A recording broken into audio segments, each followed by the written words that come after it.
Good evening, everyone. Yeah. Welcome to the Ann Arbor Area Transportation Authority Board of Directors meeting. It's Thursday, May 21st already. My goodness, and we do have a quorum present. First on the agenda is to approve the agenda. Would anyone like to make a motion? So moved. Second, Rich. Moved by Jesse, seconded by Rich. All those in favor, raise your hands. Thank you so much. Next on our agenda is public comment. Deb, do you have a sign-in sheet for me?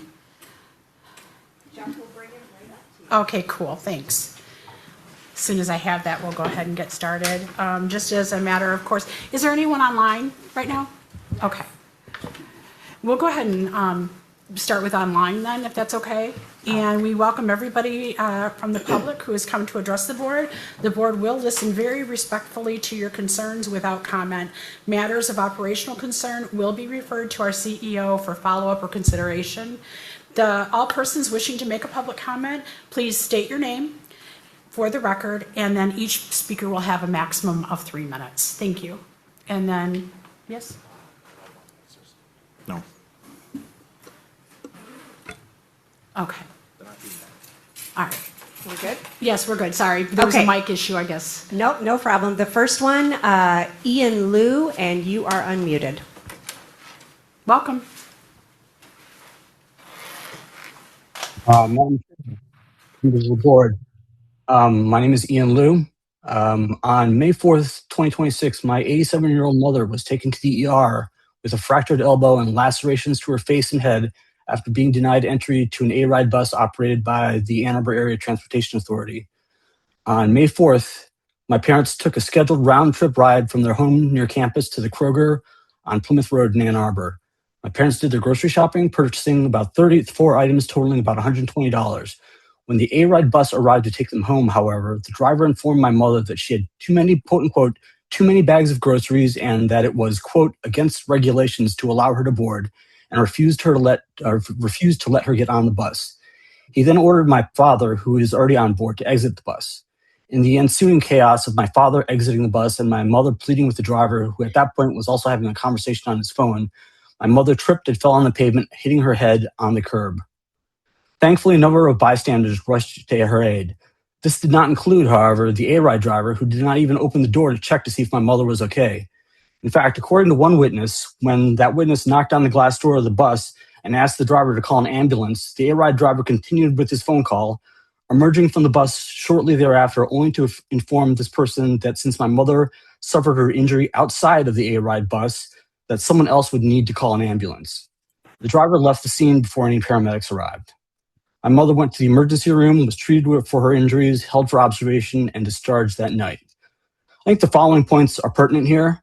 First is that no rule placing a limit on the number of bags of groceries permitted on an A-Ride bus was ever communicated to my mother or father.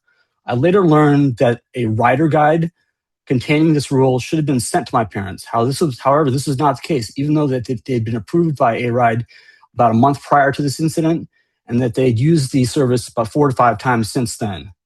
Nor did the driver inquire whether my parents had received these materials or were even aware of such rule. Second point, if A-Ride has a policy placing a limit on the number of bags of groceries, it has not been enforced consistently. In fact, in late April 2026, my parents used the A-Ride for a trip to the same Kroger store, purchased roughly about the same amount of groceries, and took the A-Ride bus home without incident. So, third point, given the highly vulnerable population that A-Ride services, even if a rider is in violation of a properly published and consistently applied ridership rule, the outcome cannot be to allow A-Ride to strand the rider with no means of transportation. To suggest that this is an appropriate protocol is unconscionable. 1 minute. At this time, only an initial investigation has been done, and I acknowledge that the finer details and sequence of events may differ from what I've described here. However, what is uncontroverted is that the driver of the A-Ride bus thought it was both appropriate and consistent with A-Ride protocol to leave an 87-year-old woman and her 86-year-old husband, who suffers from dementia, stranded almost 10 miles away from their home without transportation and without taking a single action to ensure their safety, well-being, or to help arrange alternative transportation. I'm requesting that the Ann Arbor Transportation Authority and MV Transportation Services to take accountability for the injuries and the mental distress that was inflicted on my parents on that day, and to take some serious corrective action by changing their policies, operations, and training to ensure that this does not happen to any other senior or disabled person who depends on a ride to accomplish these essential tasks. Thank you. Thank you. Deb, is there anyone else online? Yes, Tim Hall, and you are unmuted. Go ahead, Tim. Hello, this is Tim Hall. I'm speaking to comment on the Nixon Road detour and detours in general. Since the Nixon Road detour has become, bus service has been nearly unusable in the area. You have to walk nearly a mile to catch a bus. I was in contact with AAATA about this, and they said this was the best that could be done given the circumstances and funded, and it was discussed by the Detours Committee. However, the Detours Committee seems to be a non-public body, as I don't see any information about them in any of the board minutes. Given the impact of decisions like these, I feel like it's important that these decisions are made in a more public manner and that AAATA and the city collaborate so these detours cause less disruption for bus riders. With that said, this would be easier to manage if the route and tracking data used at least matched the detour. However, it does not, meaning that we cannot track the buses and we cannot estimate when we're should leave to go get the bus. This might be acceptable for a detour of a few days or a week, but not for 6 months, which this Nixon project, at least in part, is going to last for. You did update the online data for the Blake Transit Center detour, so this should be possible. In general, having the data match the actual service would make it significantly easier to use the service. One other issue I would like to bring up regarding route data. I was looking at Route 5 on both the Transit app and Google Map and found that both show no stops between State and Packard and William and Division. This does not seem correct, as that would mean there are no stops on U of M campus on State Street. Also, Google Maps shows the 5 using Thompson Street in one direction, which seems obviously wrong due to road closures. I did notice that the 5 used to use Thompson in the previous ride guide, though never found any mention as to when this was changed and where the stops would be. You have 1 minute. So here again is an example of a place where the data does not actually make sense or match what's going on. And I really hope this can be fixed, because particularly when there's detours. Thank you. Thank you. Deb, is there anyone else? We have no one else online. Thank you. Thank you, everyone in the gallery, for your patience. The first one on the list is Gaurav Kulkarni. Did I get that correct? Yeah, Gaurav. Gaurav, sorry. No worries. Hi, everyone. I'm Gaurav Kulkarni. I want to reiterate a few of the points that Tim just brought up, and just wanted to share a personal experience of taking the 5 a few days ago. Google Maps does have the wrong stop. The stop is shown a block away from where it actually is, and given the detours, I wasn't sure what to trust. And so what I ended up doing was, you know what, I'll just keep walking, grab the next stop along the route. Turns out along State Street, there are no more stops. Ended up walking to, all the way down State Street, down Packard to where, Sushi Town and Jack's Hardware used to be. This felt bizarre. Yeah, there should be stops on State Street. They could stop at any of the stops that the 6 services on the ground. It shows 6, but not 5. So that seems like an easy fix. But the other thing I really wanted to talk about was the data and how these stops show up incorrectly on systems. When this has been brought up in the past, oftentimes the response is basically there's nothing we can do about it. We publish a feed, Google Maps, reads that feed, and that, yeah, essentially it is out of our hands. And I feel like we need to start doing a better response of these. There are things that we can do. I would love to see an agency that like looks into, is that feed publishing the data that it should be? Is there effort being put into debugging those? Do we reach out to any of these agencies when like massive detours are happening and make sure we get ahead of them?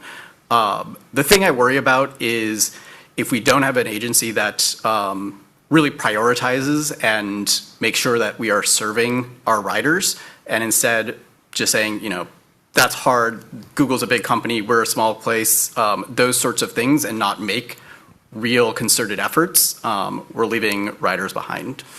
So that's the major thing I wanted to bring up. A sort of completely separate thing that I wanted to bring up was A20 week is coming up, and I noticed that there's not a lot around buses there, and I feel like as a city, buses should be at the core of our discussion of carbon neutrality. There's a ton of stuff on bikes, and I'd hope as an agency that we can engage more people around buses and really pitch buses as a way for people to get around town, especially at places like A20 where people are really interested in that sort of thing. That's it for me, thanks. Thank you. Next, we have Jeremy Glazer? I cannot read your last name, I'm so sorry, sir. You're all good. Yeah, it's Jeremy Glover. Okay. Thank you. Yeah, I'm Jeremy Glover. I'm here to make a brief comment in support of the Bus Drivers Union. The city relies heavily on these buses, and I really just urge the board to consider their needs and a fair wage for the union. Thank you. Thank you. Next, we have Craig Kimball. Welcome. Hello, everybody. I'm just going to be very brief. It's nice to see your faces. I've worked at the AAATA for 11 years now, and I've often seen your faces on the board, but never really met you in person. But it's good to see your faces. I'm just going to keep it short. I'm representing Local 171, TWU, and we basically are going through a transition right now where we're seeking a fair contract. I know we're meeting heads right now, but it seems like we're bumping heads at the moment. So I want you all to please consider how we are a core part of AAATA. And we are much needed in the community, and we're just asking for a fair contract. That's all we ask. Thank you very much. Thank you. Next on the list is Cam. If you could state your last name for the record when you come up, that would be great. Hello, my name's Cam Finch. I live in Ann Arbor. I want to also express my support of the TWU and urge you to listen to their needs. The ride would not exist without the workers who operate these buses and transport people across town to shelter, food, work, community, doctors. They deserve the respect and dignity to work with a fair and just contract, just as you would request for yourself or your own workplaces. It's unacceptable that they have been expected by the ride to work for over a month while vulnerable and unprotected without an agreed-upon contract. I also want to express my support of fair, free service for all. I'm a volunteer at the Daytime Warming Center. I've seen how a lack of access to bus tokens or $1.50 can mean a person may not get to shelter for the day or night. It means they may have to walk 10 miles in 0-degree weather from Ypsi to Ann Arbor. Likewise, the Fair Deal card only goes so far to help people, not considering the luxury to be able to do paperwork and have the right documents, or consider undocumented people who you may want to welcome onto your bus, but who do not have the freedom and safety to sign up and sign their name on forms to receive reduced fare. I listened to a podcast called Should the Bus Be Free?, which features data and research by Yona Freemark, a researcher at the Urban Institute. Yona speaks on several evidence-based benefits and reasons for switching to free fare models. 1, does fare free increase ridership? Yes.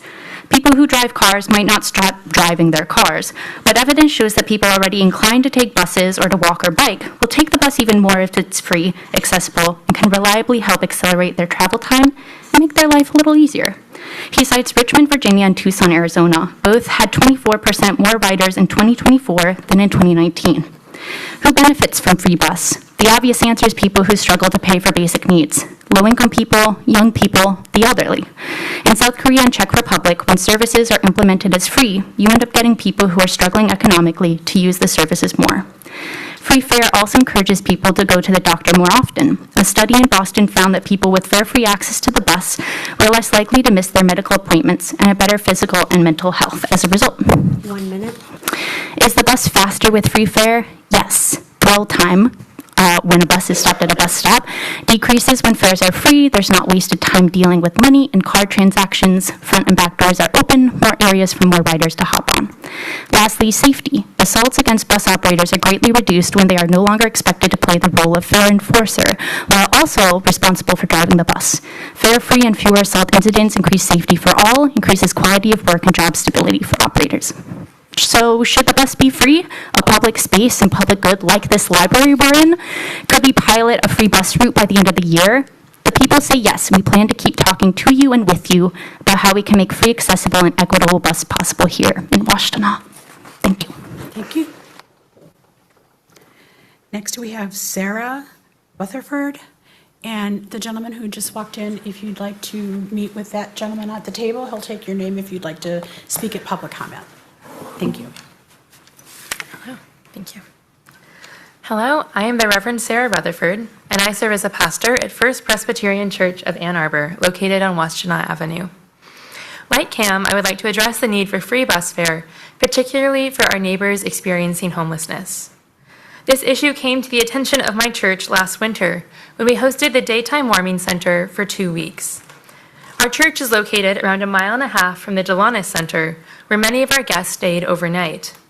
This walk is very difficult for guests with injuries or mobility issues, especially during the winter with severe weather and ice on the sidewalks. Our guests relied on the Ann Arbor bus system to access the Daytime Warming Center along with other resources. We are grateful that this bus system enables people to travel safely around Ann Arbor to receive services. But we also realized that many of our guests struggle to find the money for bus tokens each day. Our church started by buying bus tokens to give away to our guests. We did more research and learned about the Fair Deal Card program, and a volunteer from our church coordinated a group trip to help people gain access to these cards. Still, even after filling out paperwork, having an authorized signer, and going in person to the AATA office on South Industrial, our guests were still reliant on the bus tokens provided by our church in order to get around each day. In total, our church spent more than $800 on bus tokens in only 2 weeks, simply by providing 1 or 2 bus tokens each day to some of our guests so that they can make the round trip to our church to return to the warming center the next day. As a community of faith, we believe that we are called to serve the people in our community who are experiencing hardship. And as a part of the community of Ann Arbor and Washtenaw County, we recognize that transportation is a crucial need that opens the door to other opportunities for food, shelter, and case management. It is our hope and goal that the AATA will continue to consider how they can best serve people in our community who rely on its services by making bus transportation affordable to those who cannot afford it. 1 minute. Prior to moving to Ann Arbor, I worked at a homeless shelter in Austin, Texas. During my time there, the Public Transit Agency in Austin rolled out a program that provided year-long free bus cards for people who were verified to be experiencing homelessness. As a shelter staff member, I witnessed the night and day difference that this program made in the lives of our clients, who were able to use the bus to go to doctor appointments, job interviews, and places of worship. But I also witnessed the difference that these free bus passes made in my work and in the work of my colleagues, when we no longer had to engage in conflict with clients who were frustrated that they could not afford a discounted bus pass. It made my shifts easier and less risky by significantly reducing the number of escalations I encountered each day. While I have never been an employee of a public transit agency, I imagine the same can be said for bus drivers, who would no longer be engaged in conflicts about the need for bus fare for those who are unhoused and unable to afford a bus token. I would encourage the AATA to explore how you can make the bus more accessible for people who are unhoused, knowing that it benefits the recipients of those tokens as well as those who strive to serve them and your public transit employees. Thank you. Thank you. Next, we have Sarah Bassioni. Did I get it anywhere close? How close? Yeah, almost perfect. Yeah. Okay. Yeah, Sarah Bassioni. Good evening. just get this situated. Okay, there we go. Good evening, board. Thank you to the ride drivers and staff. I briefly will also speak in support of, I believe, Local 171, TWU. Our drivers help make our city run, and they certainly deserve, more than deserve, a fair contract given all of their hard work. I wanted to speak tonight a little bit about my experiences around the detours. I love taking the bus. I've taken the 4 and the 23 in particular for now a number of years. And I was coming in on a red eye on Friday night, Saturday morning, and I was immediately going to the hospital so that I could visit a loved one who had been hospitalized this past week. It was early, there was a rainstorm coming in, and I was like, that's fine. I know that there has been a detour with Blake, but I'll give myself a little extra time.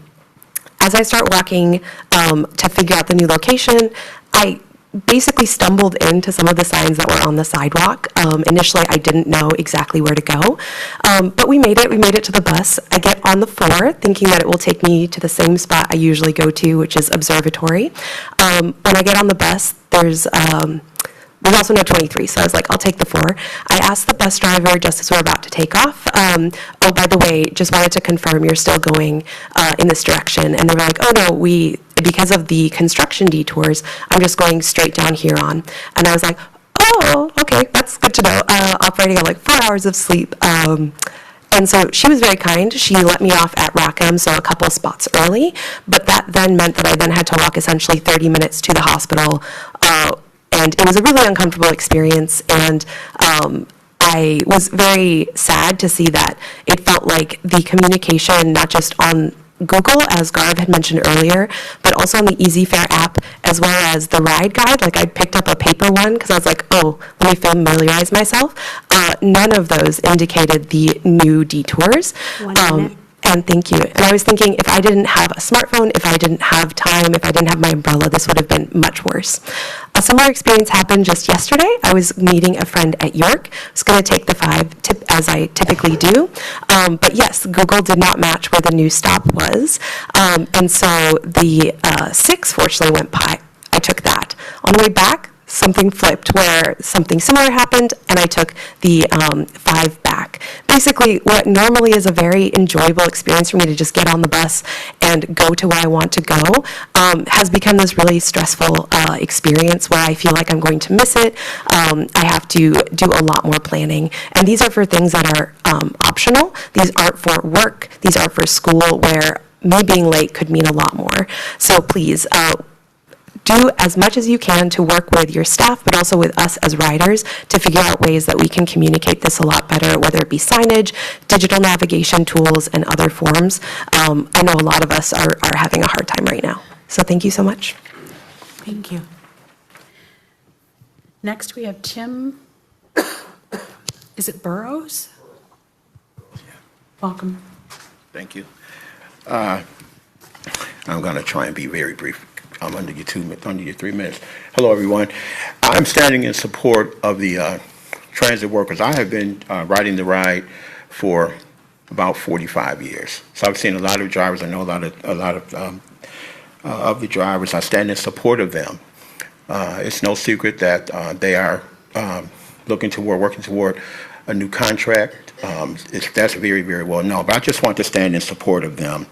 I think that it's criminal. I'm looking at the piece of paper right now, and they've been working without a contract or however that's go since February 9th, and I think it's pretty criminal that that they are expected to drive these buses in a small city as Ann Arbor is, and work around the detours. The city is very, very small. You've got 40-foot buses that our drivers are navigating through. And I think that should be taken into consideration. We all want to be treated fairly, and I just don't see that being done. And many people don't see it being done.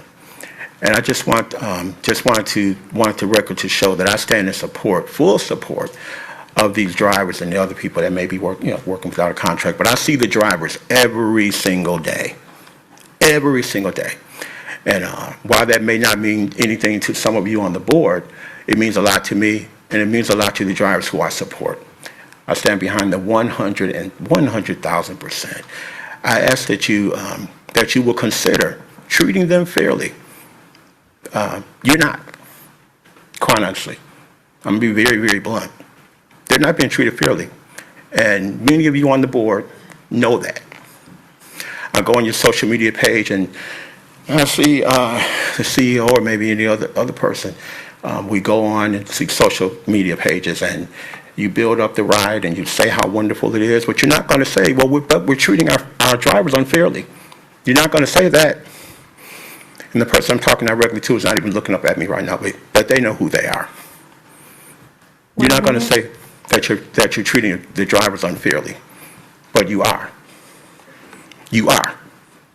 The people that can make these decisions, you're treating the drivers unfairly. I can't say that enough. And I just came by to say that. Consider treating them unfairly. The world is in a flux. Things are going up daily. Food, price, all over the place. You're treating them unfairly, and you know it. I ask that you take that into consideration. I'm a preacher. I'm very emotional, and it's taken a lot for me not to stand here and cry, because it is absolutely criminally insane that you expect these drivers to work without a contract. You won't give them a cost of living wage or whatever it might take to let these drivers know that simply 2 words, I care. Let them know that you care. Let them know that you care. Just think about that for a moment. We all want to be treated fairly, right? Or do we not? Let these drivers know that you care about them. I'm very fair. If I call in a complaint on a driver, I'll also commend them when they're doing something well that I think is very pleasing to the community. I let them know that. Treat them fair. Take care of them. This city is too small. I challenge any one of you to drive a bus in Ann Arbor right now. Some of us can't even drive a car correctly. These buses are huge. Ann Arbor is small. But yet, they're professional enough, they're skilled enough to drive these things around a city as small as Ann Arbor. We have some of the most wonderful and skilled drivers in the world. I've been seeing them for 45 years. They do a fantastic job. They want to be treated fairly. We owe them no less than that. Do it. Take care of them. They're absolutely wonderful. You may not know it. You may not even, some of you apparently maybe don't even care about that. You just want to, sometimes we want to just make our money, do our thing, and just go home. We're not even thinking about the least of these. They deserve better. They deserve better. Thank you. Thank you. Deb, is there anyone else online? Okay. Is there anyone else in the gallery that wanted to speak? All right, seeing none, we will close public comment and we will go on to general announcements. With general announcements, I do have one. I want to say congratulations to Susan Paulet. She has been reappointed officially back to the board of directors. So Susan, where are you? There you are. So congratulations, Susan. Are there any other announcements? All right, moving on, we have the consent agenda. Would someone like to move that make a motion to move it into record? So moved, Rich. And seconded by? Simi. Any discussion on the motion? Seeing none, all those in favor, please raise your hand. And that passed unanimously. Thank you, everyone. Now we are going into closed session pursuant to 8C of the OMA. Deb, I need a script, please.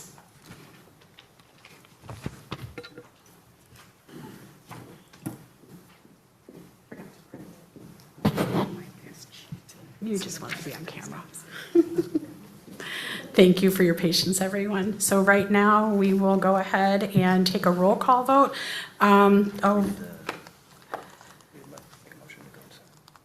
Right, but I'm supposed to read, there's something that I must read that's legal. It's not here.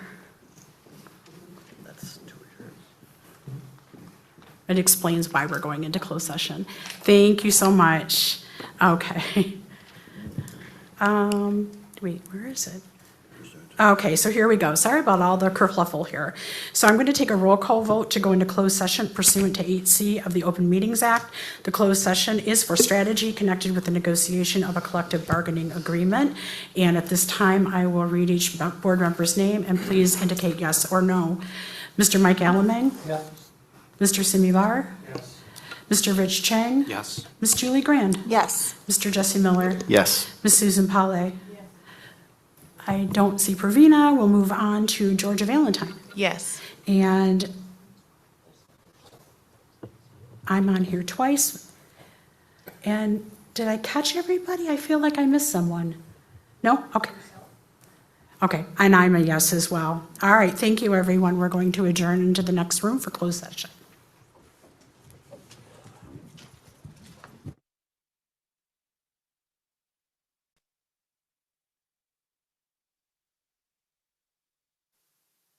Hello, everybody. Welcome back. We've just come back from closed session. We're now going to vote to come back into regular session. Mr. Mike Alamang, yes or no? Yes. Mr. Simi Bar? Yes. Mr. Rich Chang? Yes. Mr. Jesse Miller? Yes. Ms. Julie Grand? Ms. Susan Pale? Ms. Georgia Valentine? Yes. And I myself am also a yes. So welcome back to regular session. And that brings us to Ownership Linkage Task Force. Oh, I am not prepared. I thought that was Rich. Is there a? No. There's nothing in here. Is that a typo? Oh. I think we were supposed to bring that back on and we conflated it with Rich. That's on me. Okay, so would everybody okay if I modified? Do we need to take a vote on this to modify the agenda to say OLTF report from Rich Chang? Oh, so we're not debating this today? We're not discussing it? There's no issue brief or anything for anyone to reference, so I don't feel comfortable having a conversation if people can't reference the materials. Oh, I didn't know we had visual issues. Okay. Okay. All right. Were we not going to receive a report on the Ownership Linkage Task Force then? No updates? Okay, well then we're going to go ahead and move on. Apologies for all of that. Next is the monitoring report on governance process policies 3.5 through 3.9. That was a board function of our governance process policies. And everything looked really good. And I'm wondering, does anyone want to pull anything out of that monitoring report to discuss? That is on page 24 of your packets.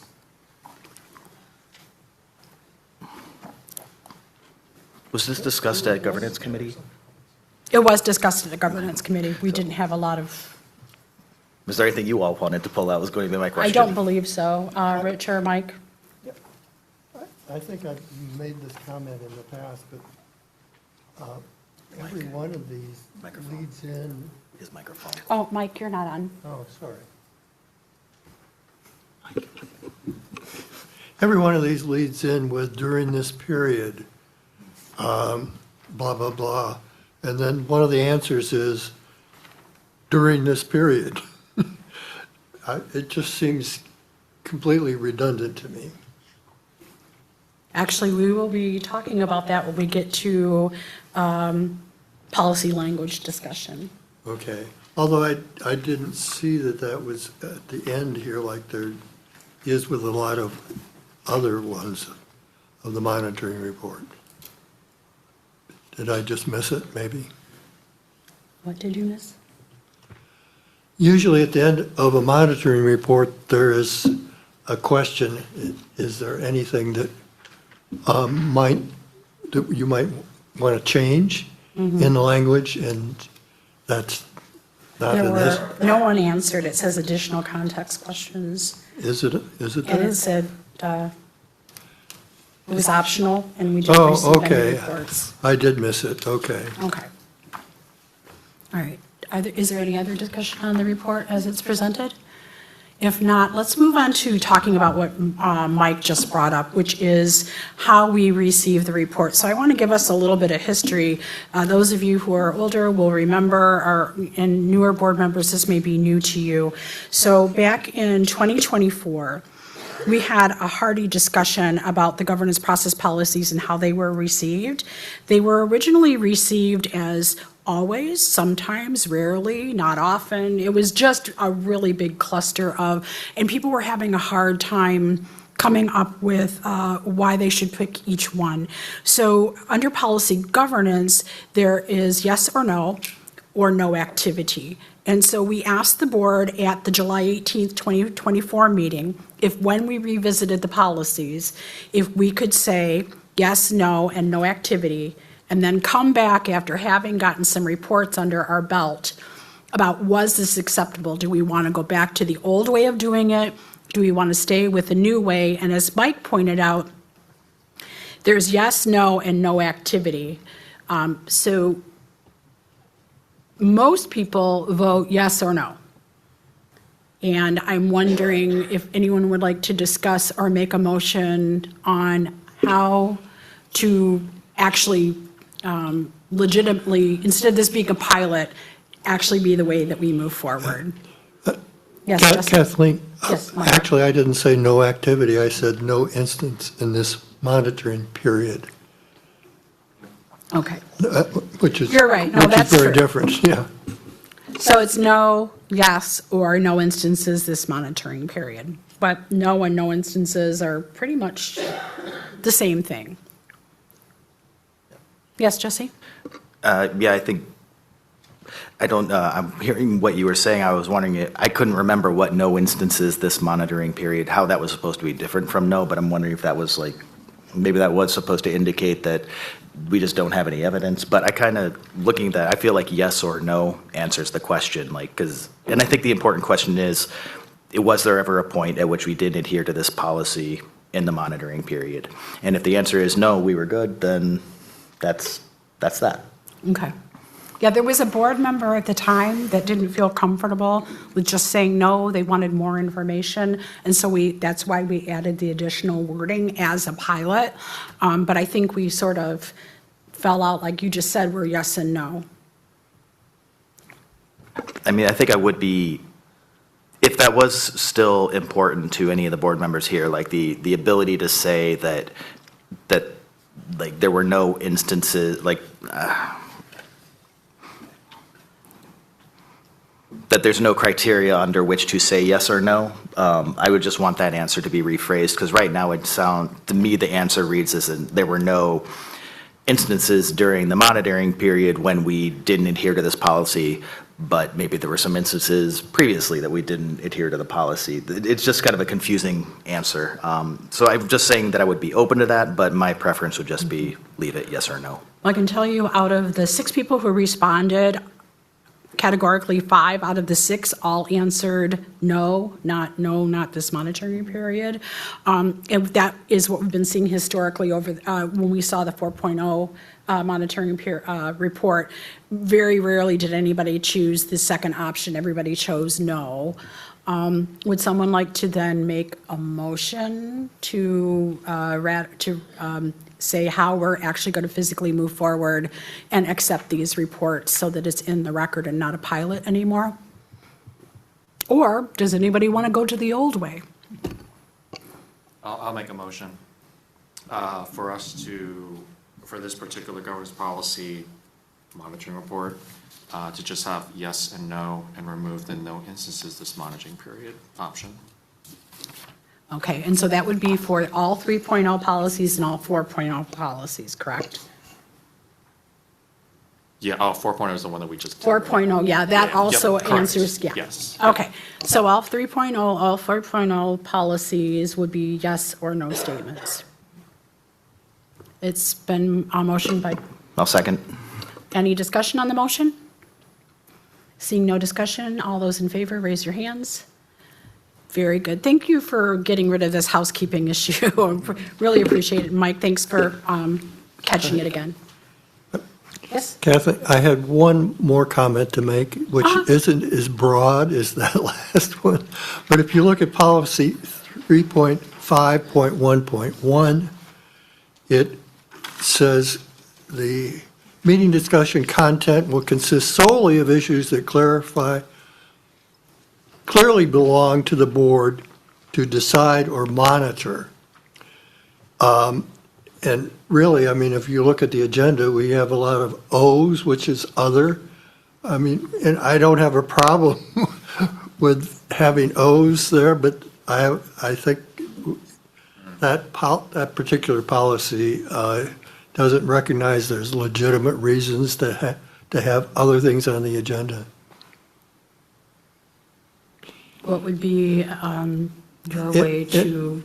And I think it should be just considered to whether that policy should be reworded, and perhaps the governance committee could briefly discuss that, or there might be a better way of doing that. But Mike raises an interesting point. Does anybody want to share your thoughts on that? Do you concur or oppose? Yes, Simi. Yeah, I think it would be appropriate for the governance committee to take a look, and my recollection is also something in the 4.0 policies struck a similar chord, at least to me, and so maybe as you're looking, I would just not look to change it tonight, seeing as we got more monitoring coming up in a similar vein. Okay. Any other thoughts? So just by a show of just a general consensus, or that the governance committee will review 3.5.1.1 and come back with a recommendation to the board on rewording? Okay, thanks everybody. Thank you, Mike. Next, we're going to move on to operational updates. That's the BTC relocation, and that's Forrest Yang. Hello, everybody. As you all know, the Blake Transit Center has been temporarily relocated to 5th and Washington as of May 3rd. Operations at this new location are generally going very well. We heard very few complaints. I would say probably 95% riders knew where to go. Of course, this cannot be done with support from many people. Like, we have a group of employee volunteers, a group of public volunteers, and of course, all our MCOs going there, information specialists, and our partners. I see the riders helping each other to find their buses there, and a security guard helping customers. So I consider the transition was a successful one. And there are a few issues we're monitoring. We'll adjust service as needed, but generally are going very well. I want to take the opportunity to thank everybody who helped. Really, a lot of people got involved. I think for this scale of change, we probably over-prepared, but it's better than the otherwise. The extensive planning and communication and the implementation got paid off. So that's it. Thank you. Does anyone have any questions for Mr. Yang? Susan? Yeah, thank you. I agree. I think it's well thought through. First, how long is the window between when 4th Avenue is completed and then work will begin on the old Y lot? And does it make sense to keep things as they are, or are we going to move people back to where we, it's a confusion.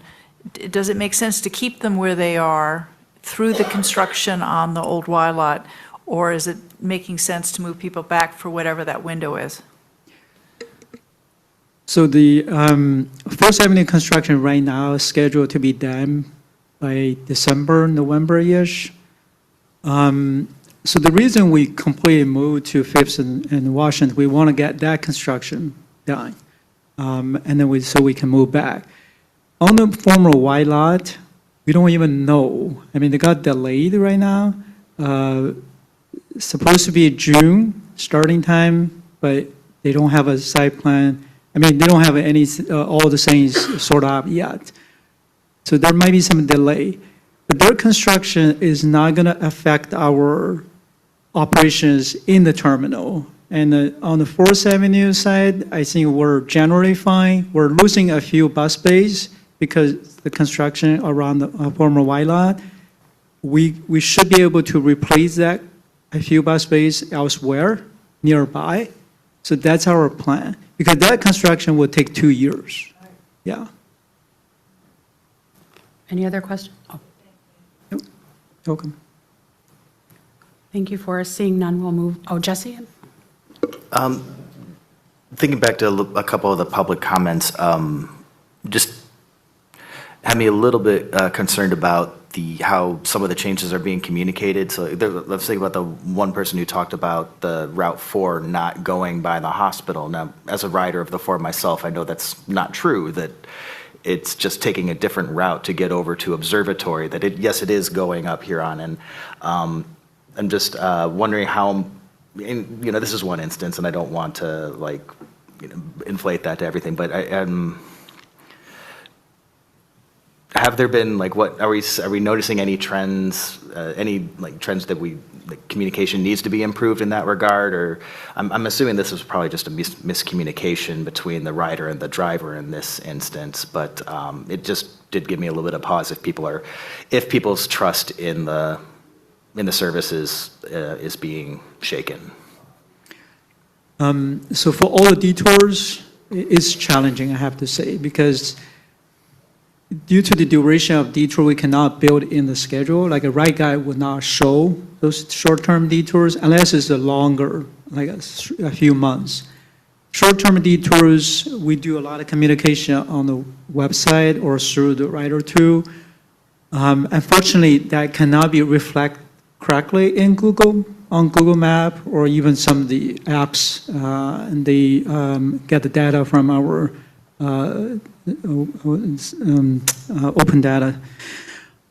So we're working on the new technology. I mean, our current technology cannot reflect the updates immediately. It would take quite a long time. But we do have a plan to upgrade the current system, but that may take a few years to get there. But right now, we rely on the website, the alert system, and try to inform customers about the detours. But not showing on their apps. That's the unfortunate part.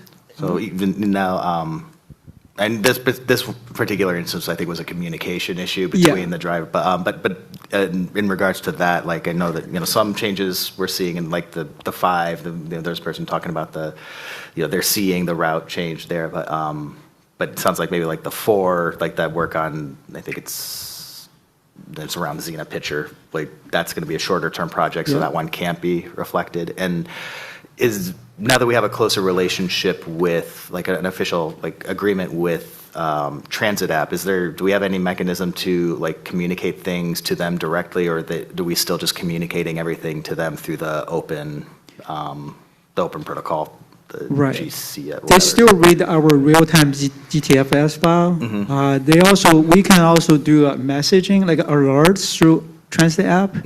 So that's one new way to communicate. Okay, thank you. If I may, to answer one of the portions of your question, Jesse, have we heard this a lot? No.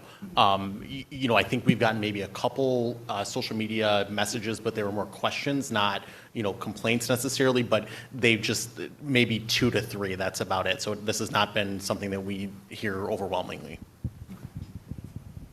Thanks, I appreciate that. Any other questions?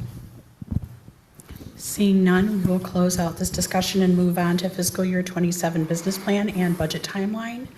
And that's Ms. Kamau and Ms. Reed.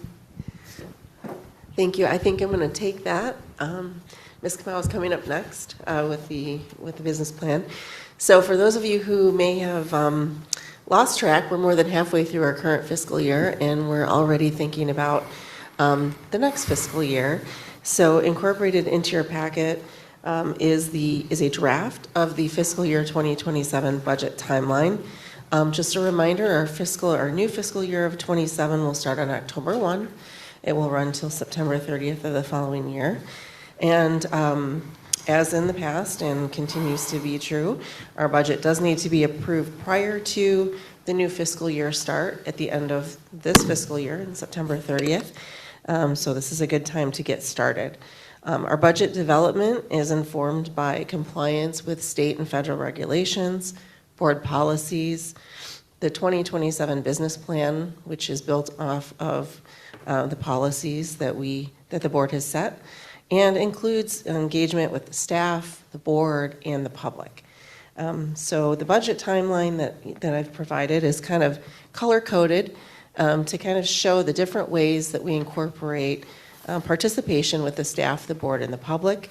The salmon colored is really where we kick things off in the May and June, and I could say we maybe even start a little earlier than May, actually, with the development of the business plan, which will be presented here shortly. And then we start from there. We work into department management, budgets, and things like that, department reviews. And we work through that in the months of even starting as early as April, May, and June.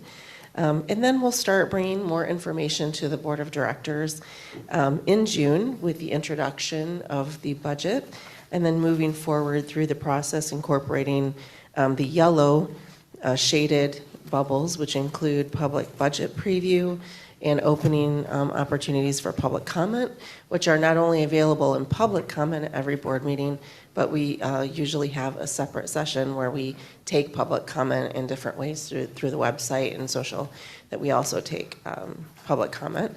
Moving through the summer, we continue budget development by presenting updates to the board and committees and at board meetings, all the while working behind the scenes to refine both the operating and the capital budgets throughout the season. Then in August, we do an official public hearing, which is required by state law during our August board meeting. Moving forward into September, where we would expect to provide the board a proposed budget and a recommended budget for approval, and hopefully get budget approval on September 17th in preparation for the beginning of October 1, 2027. So that's the proposed draft timeline. We are open to your thoughts and suggestions. This is very similar to the budget timelines that we've been through in past years. And again, we'll have presentations throughout at board meetings as well as committee meetings where you'll be briefed on information, and we'll take questions throughout, but also open to any suggestions at this time. That concludes my remarks, and happy to turn it back over to you. Any questions for Dina? Was that the entirety, or are you going to turn it over to anyone else, or is this the entire thing? That's it for the budget, and then we move on to 8.3. So that's the conclusion for 8.2. Okay, then we'll go right on to 8.3, the business plan introduction.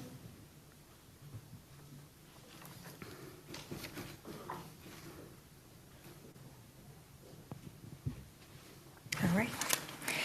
Thank you, Madam Chair. I'll go ahead and introduce the business plan tonight. Okay, have it up there. So I'll be orienting you to the business plan, and the goal for this presentation is to get your feedback. To set the stage for this conversation, we'll begin by looking at the purpose of the business plan, last year's performance, the CEO prioritization of ends, the thinking process behind the fiscal year 27 business plan, the projects in that business plan, and next steps. So the two main reasons why we have a business plan. The first reason is alignment, to translate abstract high-level policies into concrete, measurable projects that directly shape the budget. The second reason is to have it as a communication tool to demystify the planning process and proactively solicit community input before any final decisions are made. At the top right corner of all of my slides, you will see the email address TheRide.org, and this is just a reminder. The whole of this conversation, I'm really trying to get your feedback on this, because at the end of the day, I want to make sure that the final business plan includes your feedback. So you can email us at tellus@theride.org, or send an email to myself or to Matt by June 5th. That way we incorporate all that information, and in the next version we have your feedback incorporated. You can also send a letter to the CEO's office at the South Industrial Highway address. So before we jump into the fiscal year 27 business plan, I'd like to provide an update of how we performed in fiscal year 26. So by the end of the first quarter, we had completed 37% of the projects that were set to be done in fiscal year 27, and we did that within budget. By the second of the second quarter, which was midway halfway through the year, we had completed 52% of the projects and actually fully completed 2 projects. There are some projects that are a month or a couple months ahead or behind, but they're still within the fiscal year, and that's important to ensure that there is still alignment with the budget cycles. For Q3 and Q4, we anticipate that we'll continue to function within schedule and within the budget. So this is just a recap. The board members, you provide the strategic direction for the organization through written policy, and you may choose to prioritize your ends or delegate that to the CEO. So in the end of 2025, beginning of 2026, there was a discussion there, and he chose to delegate that function to the CEO. So he remains flexible in pursuing grants and any other opportunities that may arise. So what I'm going to share here is the CEO prioritization of ends, and you did see this last year. Priority A is focused on providing safe, equitable, reliable, and quality services for all the people in the service area, irrespective of limitations. This priority consumes over 90% of our resources. Priority number B is ridership growth priorities, and the long-range plan that was developed and adopted in 2022 was developed after extensive input from board members, staff members, as well as members from the public, and it serves as a blueprint for increasing ridership. Priority number C is focused on increasing community impact that goes beyond providing services or growing ridership. And now I just want to note that given that priority A takes over 90% of our resources, and the business plan is meant to provide input before those projects and initiatives go into the budget, that means that priority B and C will require careful planning and seeking of grants. And I'm happy to report that our team has been doing a great job in this area, and some of our projects in priority B and priority C already are fully funded. We've gotten grants for those already.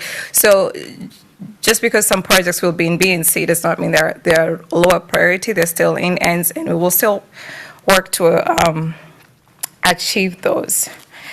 So next, I want to talk about the strategic thinking process that went into this. And I want to ask you to turn over to page 6 of your business plan.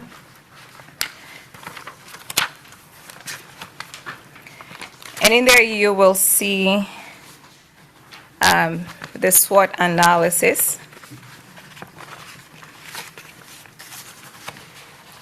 So the SWOT analysis is an honest assessment of the agency's strengths and weaknesses. We also look at what other external factors outside the organization affect us positively or negatively. And so as we plan on our fiscal year 27 projects and budgets, we have that, we're thinking about that. And as this work was done, it was done by the executive team. There were a couple key takeaways. The first one is that we've got great partnerships and collaborations, and that is very helpful in terms of advancing ends. However, internally, we're reaching a capacity ceiling, and this has to do with staff bandwidth, infrastructure, so for example, the garage space, and technological constraints. So some of our IT systems are outdated. We do have plans on addressing those, and they will be part of the projects in the fiscal year 27 business plan. So moving over, I would like to the next slide. I would like you to turn over to page 11 of your business plan. Actually, sorry, page 10. And as you go through the business plan, this will be an important page to come to. So all of our projects in fiscal year 24 are provided in this table of contents.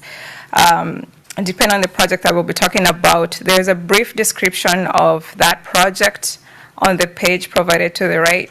So I would like to just have that, present to you so that if we talk about a project, where you can get additional details. If you have questions or if you're seeking feedback, you can, go through those details. And if you'd like more information, my team here would be happy to. Page 10, yes, page 10. Oh, sorry, the slide says 11, it's 10. Okay. Next, this is on page 25. And this Gantt chart shows how we have organized all our projects and the policies that they advance. Again, if there is any questions, we will be glad to respond to those, and we will be happy to get any feedback on the Gantt chart. So in closing, I'd like to, again, say that the main reason for this presentation is to introduce the business plan to get your feedback so that the final version ensures that it reflects the needs and expectations, your expectations and that of the community to the extent feasible. And by doing so, we will help shape and justify budget allocations. So please send your responses to Tell Us at TheRide, or you can send me an email directly or to Matt directly. I will be happy to take that by June 5th. That's the end of my presentation. I'll be happy to take any questions. Thank you very much. Is there any questions regarding the business plan? Yes, Mike. Thank you, Rosa Maria. This, of course, looks very familiar to people who were here a year ago. I'm just curious, particularly regarding the projects, and of course the timing has moved a year later. Is this pretty much the same list and the same priorities that we saw last year? Yes, that's a good question. The simple answer is yes. And if I may provide a little context. So you may recall in the strategic context, we talk about the organization reaching a ceiling staff capacity. So in that discussion, the executive team decided to not add any new projects. So those that were not completed in fiscal year 2026 will carry over. It's the same buckets, the same projects. And so we'll focus on completing those multi-year projects instead of adding any new projects. Mm-hmm.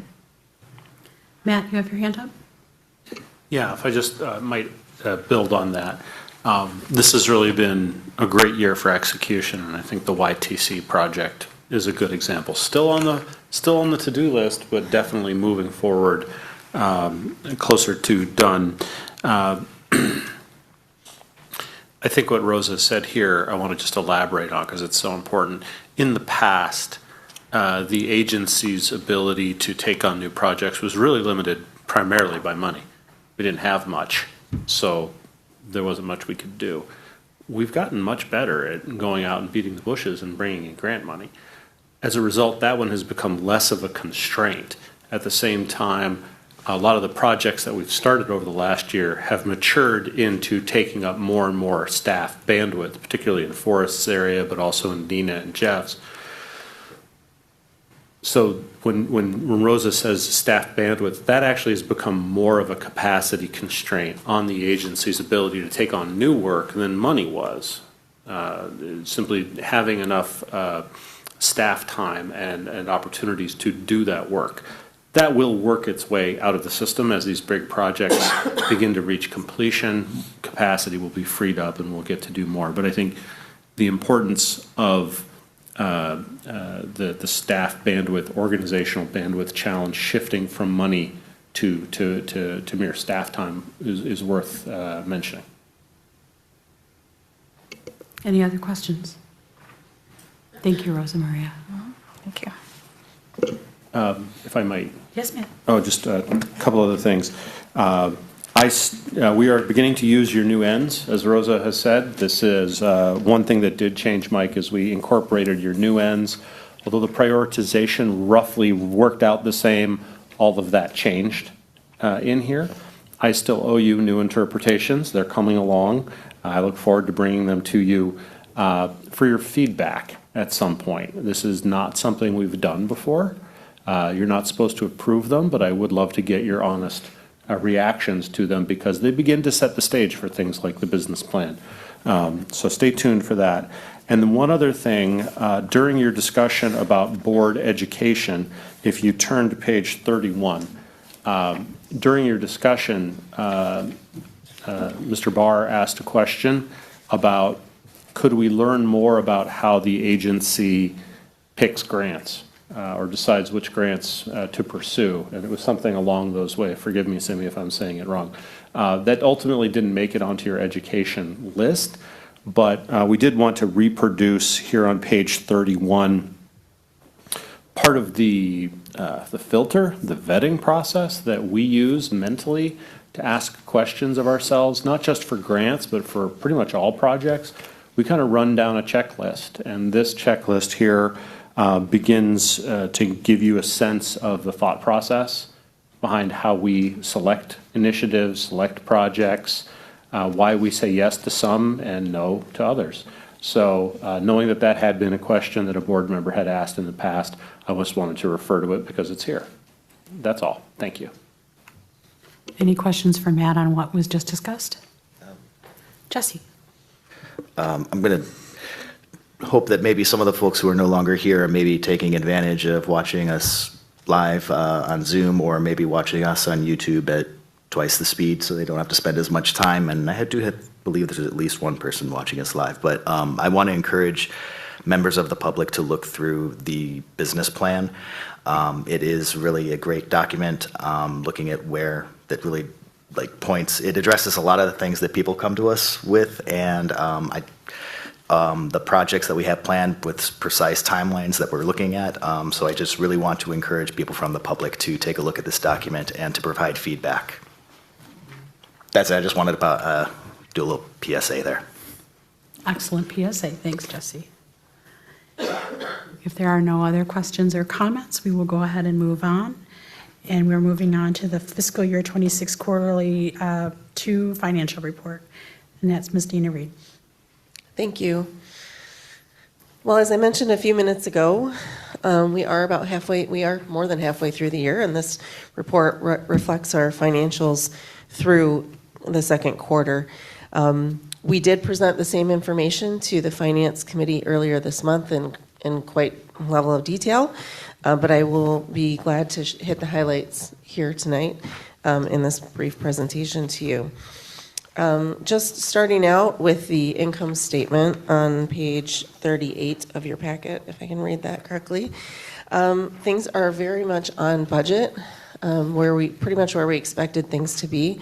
We're running slightly modestly favorable in both revenues and expenses. Kind of the bigger items under revenues where we're seeing increased revenue, not so much as a percentage, but in terms of dollars, is favorable local property taxes and favorable state operating assistance. We do expect both of those revenues to continue to be strong through the rest of the fiscal year, because we are basing the property tax based on actuals instead of what we had budgeted, and it is coming in slightly higher. Also, on the state operating assistance, our original budget assumed 26%. You might remember for local operating assistance from the state, and once they passed their budget, it was 29%. So we're generating additional revenue there, and that's being reflected here. So as that continues throughout the fiscal year, we will also be watching expenses that are slightly favorable at this point. But you see we have at least one area here under fuel, material, and supplies that we're watching closely because we're slightly over budget there. Clearly, the cost of fuel, as you all know, has been exorbitantly higher than it has been in the past. We do build in some tolerances from low to high in these ranges, but we are exceeding our budget through the second quarter on that, so we're going to continue to watch that throughout the fiscal year. At this point, it's not alarming considering the additional revenue that we're bringing in. So the net surplus here is favorable. So we're in a good position for that. Also, the other thing affecting that line is additional expenses related to the BTC relocation, or all the additional expenses related to moving our operations away from the BTC for this year. So we do expect, we know what those expenses look like. They're fairly predictable at this point. We're within the budget that we set for that particular project, and we're going to continue to watch how that affects the budget through this fiscal year. If at some point we think that expenses could exceed operating expenses, we would come back to the board with an explanation and potentially a budget amendment to support that, especially given that it looks like we do have revenue that may support that. So that is something that's kind of in the back of my mind, not something that I'm concerned about right now, but I did want to mention it just in case. There is no really good reason to try to manage within the budget that was set on the expense side, recognizing that we have the revenue. So we'll keep an eye on that and report as we go through the year on that. The next thing I want to report on is on page 39 on the balance sheet, high level here. The balance sheet is very stable, very consistent with where we've been and where we expected to be this year. All of our reserves are being maintained and are fully funded, and we are meeting our operating reserve target as shown in the bar graph on the right in the top section. Also, cash flow has been sufficient to meet all the needs that we have. Further down the page, our investments have not changed dramatically. We've had some investments mature, and we've rolled them back into other investments with fairly good interest rates in the 4% range. So we're happy with that. And that pretty much concludes my report and remarks on the second quarter financial statements, and happy to answer any questions that you may have. Any questions for Dina on the fiscal year report? Quarter two? Yes, Jesse. Wondering about diesel prices in particular. I know we don't, like, we're not subject to the day-to-day fluctuations because of the way that we purchase, but eventually, at some point you're going to have to confront those. Do you have a sense of when that's going to happen? Yes, we've started confronting them now. So we do have contracts in place that we go to for fuel. We have had some difficulty with those. We actually had a day where we had no bids in order to prepare our fuel. So we worked through that pretty seamlessly, which is why no one noticed it except us.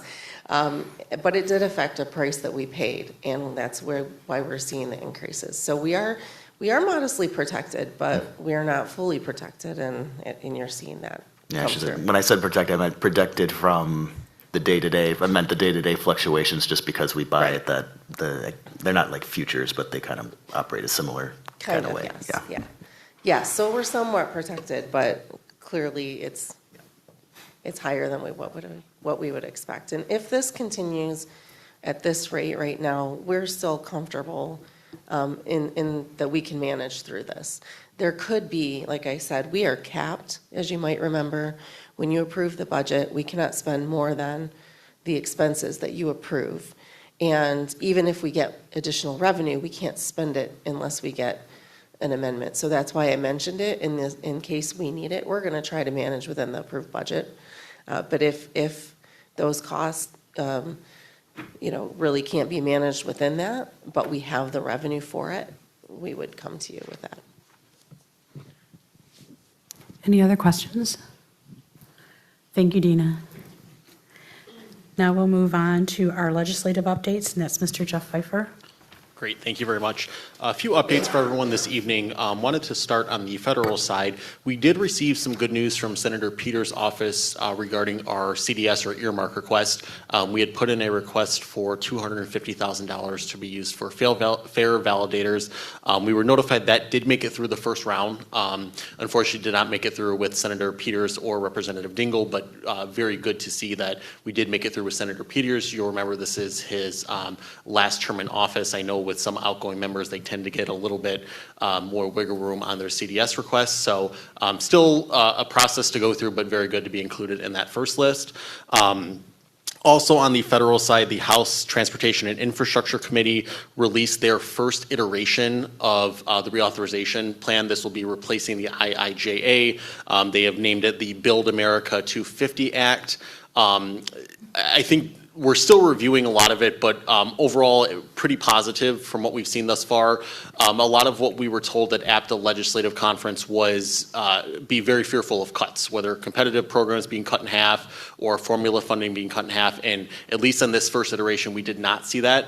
What we did see was during the first year, slightly below IIJA, so the current levels, but then shoots right back up the following year, still pretty steady and well-funded for competitive grants, and then also included some of the things that we went and educated our elected officials on with some of the deregulatory aspects like NEPA reform and cutting some of the bureaucratic red tape that can exist and make it a little bit more difficult on us. So markup with that will continue for the next few weeks in the House.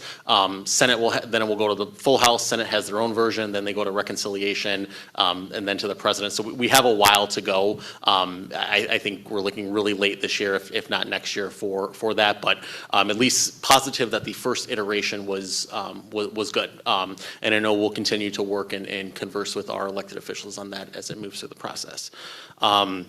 On the state side, big development happening today with Mayor Duggan officially dropping out of the gubernatorial race. He was pursuing it as an independent. Timing is very interesting. Next week is the Mackinac Policy Conference. That takes place obviously on Mackinac Island. It's a who's who of Michigan politics meets up and discusses things. There's interesting forums and speaking engagements taking place, and a lot of candidates are there trying to work their magic for various roles. Overall in Lansing, state budget remains the dominant focus. We have heard that they are expected to get the budget done a lot sooner this year than last year. I think most of them would like to pass it, and then it is an election year. They have to build in some time to campaign at some point. So they want to get it done and get out of town. The last Friday was the consensus revenue estimating conference. That's the date in which we kind of figure out how much money the state actually has to work with this year's budget. Revenue estimates came in, I think, about $400 million higher than they thought, so that is promising. Our state association, we're continuing to push for more LBO funding. The governor's recommendation was $315 million, and that's what the Senate passed in their budget. The House did take it down to $290 million. So this is kind of the crunch time for engaging with elected officials. MPTA, our state association, has done a press conference and actually got really good coverage on it. We heard from members on both sides of the aisle saying this is a focus for them. Had a conversation with Representative Morgan a couple days ago, and you know, everyone is very aware of it. The target number we're trying to get for LBO is $330 million. So we're not really that far off right now. So I think it'll be a nice little legislative push wrapping in hopefully early June-ish to finish the budget, maybe July-ish. We'll see. They're trying to get it done sooner rather than later, but we'll continue engaging with folks. Happy to answer any questions. Yes, Susan. Just a quick one. One of the impacts of what's going on with I don't know what it's called now, a skirmish in the Middle East, is the question that was raised by the president that he would push to have gas taxes removed. What is the potential vulnerability to transit if gas taxes are in fact eliminated as a way to ease the politics of what's happening? I know it's a minor part of what we're paying at the pump, but my first concern was it would impact transit. What are your thoughts? Dina, any thoughts on the financial impact? I really can't speak to the magnitude of the impact, but I do think there would be an impact. However, just like we've seen in the state, my thoughts are that we don't always know exactly how that impacts what, because overall revenue to the fund goes down, but then what they do beyond that can matter significantly. When we saw the change in the way the state budget went last year with the gas taxes here and different things, we thought, oh my gosh, there could be a big hole if they eliminate that. And then they came back and took money from someplace else and brought it into transit. So it's just, I certainly hope Jeff can elaborate on that, but I think you never really know, because they can move money around based on the different priorities, even if there's less money coming into the fund that we get revenue from. And I think the big change that was implemented last year was an excise tax on marijuana. So they Yes. put a 25% excise tax on wholesale of marijuana. And I think we're starting to see what revenues that's generating. Right. And I'll add one thing that I heard from Washington. The idea of repealing the federal gas tax is kind of an old saw that gets brought up every time gas prices spike. We forget that Joe Biden, when he was president, made the same proposal. It didn't go anywhere then. It hasn't gone anywhere in its previous iterations. And if it were to, as my colleague said, there are a lot of opportunities to backfill any hole in the transportation budget with other things. But it is certainly, it raises eyebrows. There's no question. And hopefully it is not something that occurs. Any other questions? Seeing none, we'll move on, and we're going on to the CEO report. Mr. Carpenter? Thank you. A couple of additional items that I'd add to what's in your written packet. First of all, a few of us had a wonderful return visit with the leadership of Pittsfield Township a few weeks ago, very constructive. I'm hopeful that that sort of continues in a constructive way regarding their poses. We look forward to speaking with you guys in more detail about that in the future.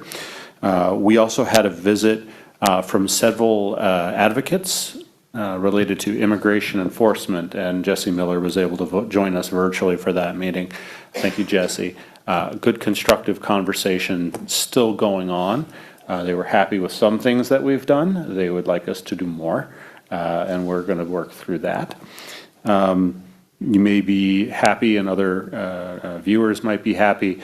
A few months ago, we had a number of public speakers from Scioto Township concerned about Route 30. It does appear the township has pulled back any concerns or any ideas about cutting Route 30. They heard very clearly from the residents that that's a valued service out there. So they're looking at ways to continue to fund that. I think they have found a temporary one, and they're looking for some long-term solutions. So Route 30 seems to be safe. So that's good. And then one last thing. I think we all recall a few months ago we were overjoyed to see that the YTC got an $8 million additional grant that helps get us through the construction. And I certainly commended many staff at the time. I think I neglected to mention the members of Forrest's team who contribute so much. Certainly Dina's group has a lot to do with putting in grant information, and Jeff is out there helping shepherd things as well. But I also want to take a moment to recognize Forrest, Gretchen, Raymond, Dion, Ken, Elise, Jean-Luc. Is that all? I think that's everybody. Because really the information about these projects starts in Forrest Group. Like, that's where these plans come from. That's where these budget estimates come from. That's the information that Dina uses to put in the grant information into the applications. So I wanted to correct my oversight in that regard and make sure all of them understand how much they are seen and valued. So thank you very much. Happy to answer any questions on the CEO report. Are there any questions for Matt? Can I add one more thing? 4th of July parade, we're doing it again. Please sign up. 4th of July parade, we're doing it again. Please sign up if you are interested in participating. Thank you, Jeff. move on to action item recap. Deb? I have a few things. We deferred because there wasn't the information. We'll include the issue brief on OLTF committee or task force for the June meeting packet. I have a note, the governance committee will review 3.5.1.1 and discuss possible language revision. And I also had a note, I will be updating the future surveys for policies 3.0 through 4.0. So it's just yes and no for the answers for those surveys. And I believe that's everything. Okay, thank you so much. Topics for next meeting, we'll hear budget process updates. We'll be looking at our governance process policies 3.0 through 3.4, treatment of staff 2.2, asset protection 2.7. We will receive the fiscal year 26 quarterly 2 service report and hear more about our business plan. I don't see anything about negotiation on here. So let's make sure we add that. And then finally, we're back to public comment. You have something, Mike? One thing I don't see for next month that we've seen and talked about a fair amount is sustainability. It's still with the service committee. We're going to wait to hear from them at their next meeting. In fact, And- I noticed that the minutes from last board meeting said it would be this month. But It I did guess say, that's been if you deferred look at the again. service committee notes, though, they are working behind the scenes yeah. with Matt, and so it's being delayed. We don't have an estimate yet, a date. Yeah, I think what we'll do is we'll punt, we'll hear what comes from the Okay. service committee, and All if we need right. to add it to the agenda, we will. Okay. Public comment, is there anyone online? We do not have anyone online. Okay, and so I'm going to entertain a motion for adjournment. Rich, moved by Mike, or moved by Rich, seconded by Mike. All those in favor say aye. Raise your hands. Great. Thank you, everybody. Have a good night. Okay.